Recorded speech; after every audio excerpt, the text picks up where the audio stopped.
Hello students, I am Bhavani Singh and welcome to Easy Online Classes, Easy Knowledge Online Classes. Today's topic is Physical Features of India.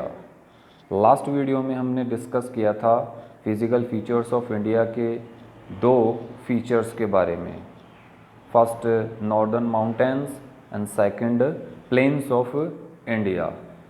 आज हम discuss करने जा रहे हैं the Thar desert and the peninsular plateau. So let's start the peninsular plateau. देखिए, सबसे पहले हम डिस्कस करेंगे, सबसे पहले हम ये जानेंगे कि प्लेट्यू की डेफिनेशन क्या होती है, प्लेट्यू किसको कहते हैं। A plateau is a flat elevated landform that rises sharply above the surrounding area on at least one side. Plateau is a flat means समतल, elevated landform, elevated ऊपर उठा हुआ। प्लेट्यू एक समतल और ऊपर उठा हुआ लैंडफॉर्म है, भूभाग है, that rises sharply above the surrounding area, जो बड़ी ही शार्पली अपने जो सराउंडिंग एरिया होते हैं, प्लेट्यू की जो चारों तरफ के एरिया होते हैं, उनसे ऊपर उठा होता है। इतना समझना हमें कि उनसे ऊपर उठा हुआ भाग है ये, और एटलीस्ट इसमें कम से कम एक भाग तो जरूर ऊपर उठा हुआ होगा ही। मीन्स सराउंडिंग एरिया जो चारों तरफ के एरिया हैं उनसे कुछ ऊपर उठा हुआ लैंडफॉर्म, और जो ऊपर से फ्लैट भी हो उसे हम कहेंगे प्लेट्यू। पठार हिंदी में इसे कहा जाता है। Plateaus occur on every continent, plateaus हर कॉन्टिनेंट में देखे जाते हैं, हर कॉन्टिनेंट में मिलते हैं। ये मीन्स लैंडफॉर्म का जो ये टाइप है प्लेट्यू, ये हर कॉन्टिनेंट में देखने को मिलता है। And take up a third of the earth's land, और अर्थ का 1/3 हिस्सा प्लेट्यू कवर करता है। They are one of the 4 major landforms along with mountain, plain and hills. और जो मेजर लैंडफॉर्म्स हैं अर्थ पर, जो मेजर लैंडफॉर्म्स बने हैं 4, माउंटेन, प्लेन एंड हिल्स, उसमें इंक्लूड करते हैं हम प्लेट्यू को भी, उसमें इंक्लूड किया जाता है। पठार को भी उसी लैंडफॉर्म में इंक्लूड किया जाता है, major landform of the earth. देखिए डेक्कन प्लेट्यू। अब इंडिया में कौन सा पार्ट है जो डेक्कन प्लेट्यू में आता है, या इंडिया में कौन सा ऐसा पार्ट है जिसे प्लेट्यू कवर करता है, इंडिया का कौन सा भाग है जो प्लेट्यू है। तो जैसा कि आप मैप में देख पा रहे हैं, ये जो रेड कलर का पार्ट है मैप में नीचे की ओर, जिसे हम अंडरलाइन करते हैं, जैसे सर्कल बनाते हैं, सर्कल बना के समझते हैं, ये जो रेड कलर का पार्ट है इसे प्लेट्यू बोलते हैं, इसे प्लेट्यू बोला जाता है, पठार बोला जाता है। ये पार्ट प्लेट्यू के नाम से जाना जाता है, Deccan plateau. The peninsular plateau, India का जो प्लेट्यू है उसे पेनिनसुलर प्लेट्यू के नाम से जाना जाता है। पेनिनसुलर प्लेट्यू, प्रायद्वीपीय पठार। पेनिनसुलर का मतलब है प्रायद्वीप, क्योंकि आप इस मैप में देख पाओगे इसे पेनिनसुलर क्यों कहा जाता है, क्योंकि इसके जो सराउंडिंग एरिया हैं वो ज़्यादातर इसके चारों तरफ पानी है, मतलब 3 तरफ पानी है, चारों तरफ नहीं है, 3 तरफ वाटर बॉडीज़ हैं। तो ये जो एंटिटी है ये वाटर बॉडीज़ से सराउंडिंग है, इस वजह से इसे पेनिनसुलर कहा जाता है। Peninsular plateau, the peninsular plateau is a table land. Table land है समतल, ऊपर उठा हुआ भाग, और समतल उसे हम कहेंगे टेबल लैंड, समतल मैदान। तो इंडिया का जो पेनिनसुलर प्लेट्यू है वो एक समतल मैदान, ऊपर उठा हुआ है, एलिवेटेड भी है, और टेबल लैंड है, ऊपर से समतल भी है। It is a composed of the oldest rock. अब देखिए प्लेट्यू बहुत पुराने समय में चट्टानों से बना है, मतलब बहुत पुरानी रॉक से बना हुआ है। Because it was formed from the drifted part of the Gondwana land, क्योंकि ये गोंडवाना लैंड का जो पार्ट ड्रिफ्ट हो गया था उससे बना है। गोंडवाना लैंड जब अर्थ के बनने का ये एक साइकिल है, एक क्रम है, जिसमें बहुत अर्थ हमेशा से एक जैसी नहीं रही। जब से अर्थ बनी है तब से इसके स्ट्रक्चर में चेंजेस आते रहे हैं, अभी भी चेंजेस हो रहे हैं और आगे भी चेंजेस होते रहेंगे। इसी तरह से फर्स्ट जो पार्ट या फर्स्ट जो साइकिल रहा जिसमें गोंडवाना लैंड बना, मीन्स जो एक पैंजिया, पहले अर्थ को पैंजिया नाम से जानते थे, जिसमें ओशियन एक तरफ थे और गोंडवाना लैंड जो धरती का भाग था उसे गोंडवाना लैंड कहा गया। तो ये जो गोंडवाना लैंड के ड्रिफ्ट होने से प्लेट्यू बनते हैं, मीन्स पुरानी चट्टानों से। तो हम ये कह सकते हैं कि प्लेट्यू सबसे पहले या बहुत पुराने समय में जो अर्थ पर लैंडफॉर्म्स बने उनमें से एक है plateau. Broad and shallow valleys and rounded hills are the characteristics feature of this plateau. और इस प्लेट्यू के एरिया में हम गहरी और संकड़ी जो खाइयाँ हैं वो देख सकते हैं, घाटियाँ देख सकते हैं, और राउंडेड हिल्स है वो भी इसकी कैरेक्टरिस्टिक्स है कि प्लेट्यू में आपको गोलाकार पहाड़ियाँ और वैलीज मिलेंगी। अब देखिए, जो पेनिनसुलर प्लेट्यू है इंडिया का, उसे 3 पार्ट में डिवाइड किया गया है। आसानी से समझने के लिए, सरलता से समझने के लिए पेनिनसुलर प्लेट्यू को 3 पार्ट में डिवाइड किया है। सबसे पहले सेंट्रल हाईलैंड, ये जो सारा एरिया है इसे प्लेट्यू के नाम से जानते हैं, जिसमें फर्स्ट पार्ट है ये सेंट्रल हाईलैंड्स के नाम से है, सेकंड है वो डेक्कन प्लेट्यू है, और थर्ड है वो छोटा नागपुर का पठार या छोटा नागपुर प्लेट्यू जिसको कहा जाता है। तो Indian peninsular plateau is divided into 3 part, 3 part में से डिवाइड किया गया, central highland, Deccan plateau and छोटा नागपुर प्लेट्यू। अब बात करते हैं कि एक मेजर लैंडफॉर्म्स है प्लेट्यू। तो प्लेट्यू पठार की इम्पोर्टेंस क्या है, क्या विशेषताएं हैं, क्या महत्व है इसका, इस लैंडफॉर्म से हमें क्या फ़ायदे होते हैं। तो सबसे पहले देखिए, following advantage of Deccan plateau make it economically important. कुछ ऐसे एडवांटेज हैं डेक्कन प्लेट्यू के जो आर्थिक दृष्टि से महत्वपूर्ण हैं। सबसे पहले जो फर्स्ट है, it is rich in mineral resources and reverse, mineral resources in reverse. Plateau सबसे पुराना स्ट्रक्चर माना जाता है अर्थ का, जो लैंडफॉर्म बने, अलग अलग भूभाग बने, उनमें प्लेट्यू बहुत सबसे पहले बने हैं, बहुत पहले बने। तो ये एक तो ये मिनरल रिसोर्सेज में बहुत रिच हैं, मतलब विभिन्न तरह के टाइप्स ऑफ मिनरल्स यहाँ पे मिलते हैं, बहुत तरह के खनिज धातु यहाँ पर मिलती है, माइनिंग की जाती है यहाँ पे। और रिवर्स, बहुत सारी रिवर्स के जो सोर्सेज हैं वो भी प्लेट्यू में, जो माउंटेन्स बने उनसे बहुत सारी नदियाँ भी निकलती है, नदियों का सोर्स भी है plateau.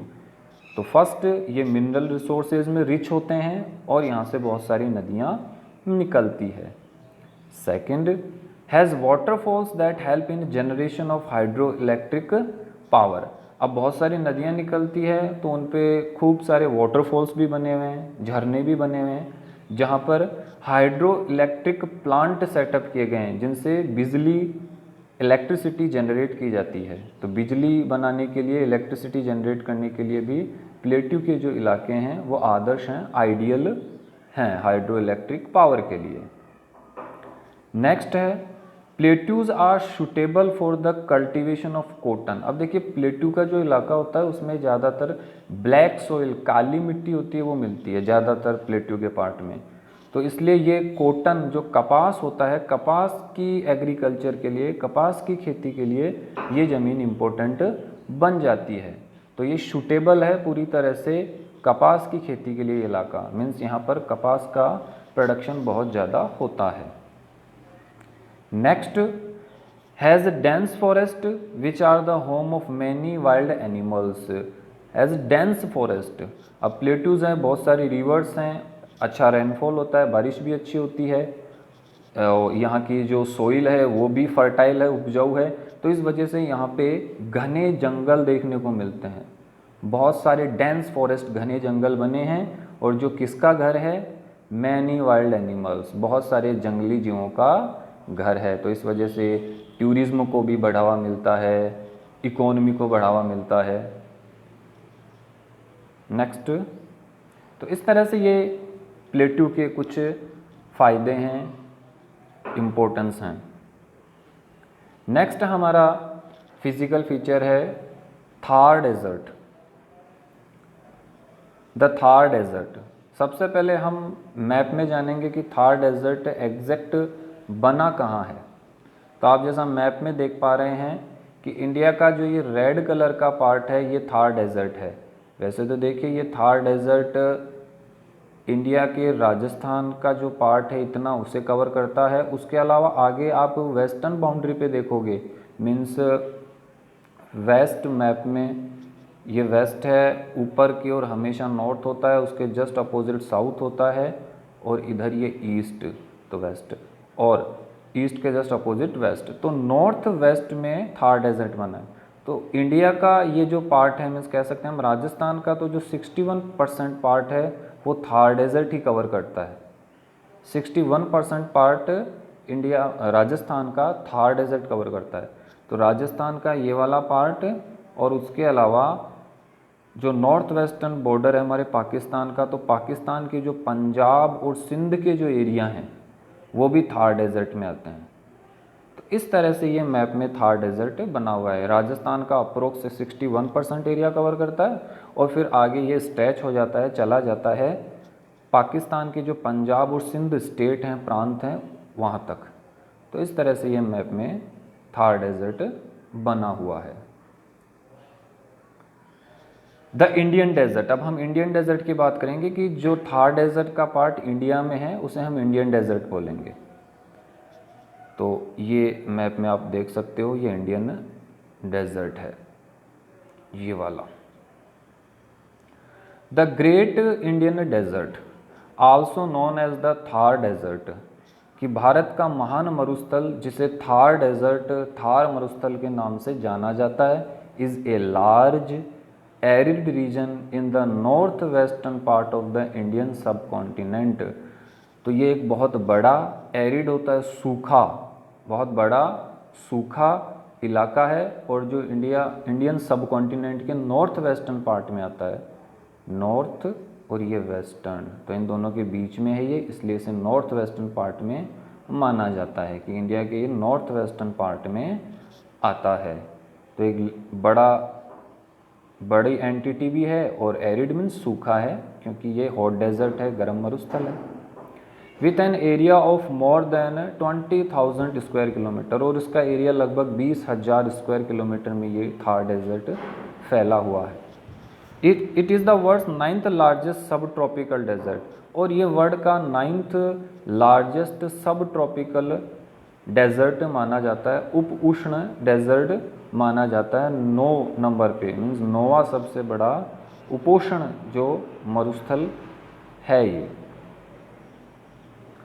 The Indian desert, the Indian desert lie toward the western margin of the Aravalli hills, Aravalli hill के वेस्टर्न मार्जिन पे, मीन्स वेस्टर्न किनारे से आगे थार डेजर्ट है। देखिए मैप में समझना आप, अरावली इस तरह से बना है, मैप में देखना आप, इस तरह से अरावली बना हुआ है। आप इस मैप में देख पाएंगे कि अरावली इस तरह से बना हुआ है।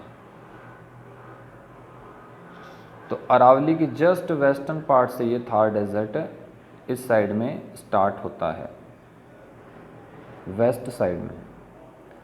तो वेस्टर्न जो पार्ट है अरावली का, वहाँ से स्टार्ट होता है ये इंडियन डेजर्ट, मीन्स पाकिस्तान की ओर। This region gets scanty rainfall, यहाँ पे बहुत कम बारिश होती है, न के बराबर बारिश होती है, which is less than 150 mm in a year, millimetre, लगभग 150 मिलीमीटर बारिश यहाँ पे पूरे साल में होती है, जो कि बहुत कम बारिश है। Hence the climate is arid, और इसी वजह से यहाँ का जो क्लाइमेट है वो सूखा है, और वेजिटेशन इज स्कैंटी, और बहुत कम वनस्पति पेड़ पौधे यहाँ देखने को मिलते हैं।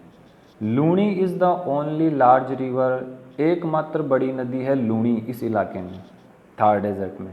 But some streams appear during rainy season, लेकिन बारिश के मौसम में कुछ और धाराएं या कुछ नदियों जैसा आपको देखने को मिल सकता है इस इलाके में, जो केवल रेनी सीजन में, सीजनल रिवर या सीजनल स्ट्रीम्स उनको कह सकते हैं, मीन्स परनेनियल पूरी साल नहीं चलती है वो। लूणी एकमात्र नदी है जो बड़ी नदी है इसकी, और जो परनेनियल है, लेकिन और जो नदियाँ या धाराएँ हैं वो केवल रेनी सीजन में इस एरिया में देखने को मिलती है। Crescent shape dune abound in this area, crescent shape dune, dune होते हैं टीले, धोरे, जिनको हम बोलते हैं टीले या धोरे, टीले या धोरे। देखिए crescent shape, crescent shape, crescent होता है अर्धचंद्राकार, कि अर्धचंद्राकार टाइप के टीले यहाँ देखने को मिलते हैं। आधे चंद्राकार टीले मीन्स आधे मून की शेप में, आधा जो मून होता है उस शेप में जो टीले हैं वो इस इलाके में देखने को मिलते हैं।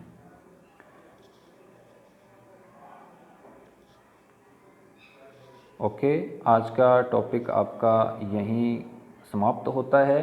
आज हमने इजी वे में जो दो हमारे फिज़िकल फीचर्स हैं पेनिनसुलर प्लेट्यू और थार डेजर्ट को समझने की कोशिश की है। नेक्स्ट हमारा पार्ट 3 इंडियन फिज़िकल फीचर होगा, उसमें हम हमारे जो कोस्टल एरिया हैं और आइलैंड्स जो लक्षद्वीप और अंडमान हैं उनके बारे में मैप में इजी वे में समझने की कोशिश करेंगे। अगर आपको वीडियो अच्छा लगता है तो आप कमेंट कीजिए, चैनल को सब्सक्राइब कीजिए और अपनी तरफ से सजेशन भी आप दे सकते हैं। हम और इजी इन टॉपिक्स को बना सकते हैं समझने के लिए। थैंक्स।